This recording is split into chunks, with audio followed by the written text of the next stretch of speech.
मेहताब को अब खाना पकाने के लिए लकड़ी या गोबर के उपले जलाने की जरूरत नहीं है। इसके बजाय वो अब स्थानीय स्तर पर पैदा की जाने वाली बायोगैस का इस्तेमाल कर चाय बनाती है।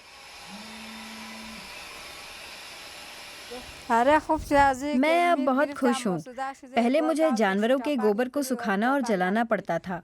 अब मैं गैस से खाना पकाती हूँ और इस गैस के लिए हमें पैसे भी खर्च नहीं करने पड़ते। गैस ओवन में रोटी भी सेक सकती हूँ।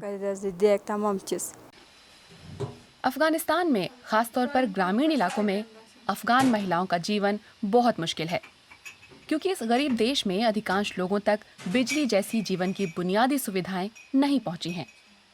ऐसे में इस तरह के स्थानीय उपाय उन महिलाओं की जिंदगी खासकर आसान बनाती है जिन पर ज्यादातर घरों में खाना पकाने की जिम्मेदारी होती है। उन्हें खाना पकाने के लिए आग जलाने में कड़ी मेहनत करनी पड़ती थी, लेकिन अब वे स्थानीय स्तर पर उत्पादित बायोगैस का इस्तेमाल करती हैं। महिलाओं के बदले अब परिवार के पुरुषों को ज्यादा मेहनत करनी पड़ती है। हर दिन उन्हें पशुओं और दूसरे स्रोतों से निकलने वाले बायोडिग्रेडेबल कचरे को बायोगैस प्रोडक्शन सिस्टम तक पहुंचाना होता है।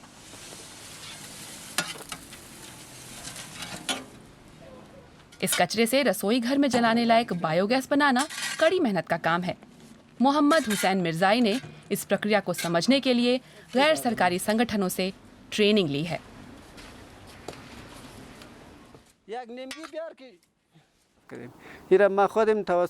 मैंने जर्मन एनजीओ हेल्प और बोर्डा के साथ काम करके ये सीखा है। मुझे मुख्य प्रशिक्षक के रूप में चुना गया।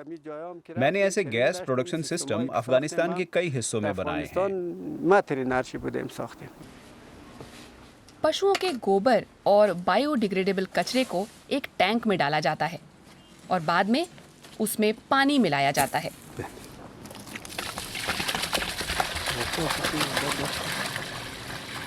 पचास फीसदी कचरा और 50% पानी को साथ में अच्छी तरह से मिलाया जाता है।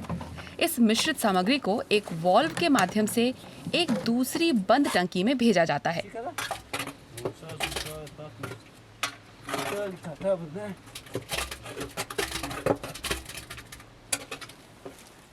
बायोगैस इसी जगह में बनती है। लेकिन आखिर इस टंकी में ऐसा क्या होता है जिससे गैस पैदा होती है?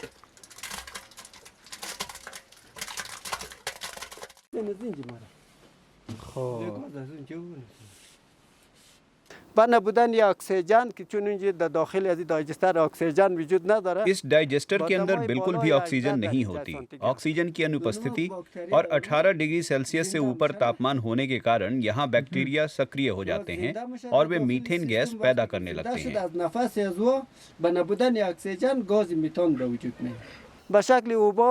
ये गैस बुलबुले के रूप में उठती है और टैंक के ऊपरी हिस्से में इकट्ठा की जाती है।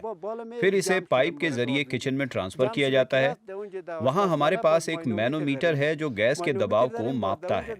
गर्मी के दिनों में मेरे घर में लगा ये सिस्टम 24 घंटे में करीब 2 किलो बायोगैस का उत्पादन करता है।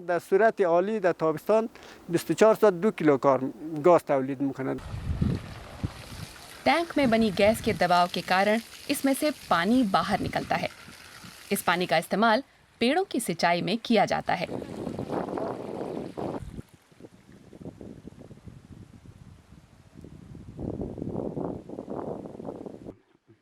आइए अब समझते हैं कि बायोगैस प्रोडक्शन प्रणाली कैसे काम करती है।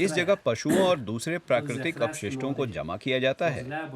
यहाँ से इसमें सारी सामग्री डाली जाती है। टैंक के अंदर एक मिक्सर होता है जो सब कुछ मिला देता है। यहाँ से पानी और दूसरी बायोडिग्रेडेबल सामग्री डाली जाती है।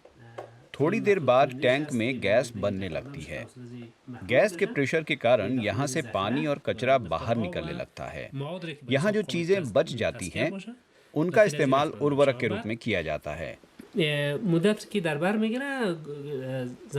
अंत में टैंक में केवल गैस ही बची रहती है। इस सिस्टम से हमें कचरे के प्रबंधन में मदद मिलती है। इससे वायु प्रदूषण को कम करने में भी मदद मिलती है। आमतौर पर जब पर्यावरण में प्रदूषण कम होता है तो जलवायु परिवर्तन पर भी नियंत्रण होता है, क्योंकि जलवायु परिवर्तन मानव निर्मित प्रदूषण के कारण होता है। पर्यावरण जितना प्रदूषित होता है, जलवायु परिवर्तन का खतरा उतना ही अधिक होता है। प्राकृतिक संसाधनों पर कम से कम दबाव डालने और पेड़ों को कटने से बचाने के लिए हम सोलर चूल्हों और ऊर्जा के दूसरे ऐसे स्रोतों को बढ़ावा देते हैं। बायोगैस प्रोडक्शन सिस्टम एक सस्टेनेबल उपाय है। इसे बढ़ावा देने के लिए हम ऐसे अंतर्राष्ट्रीय डोनर्स की मदद ले रहे हैं जो जलवायु परिवर्तन पर काबू पाने के मकसद से काम करते हैं।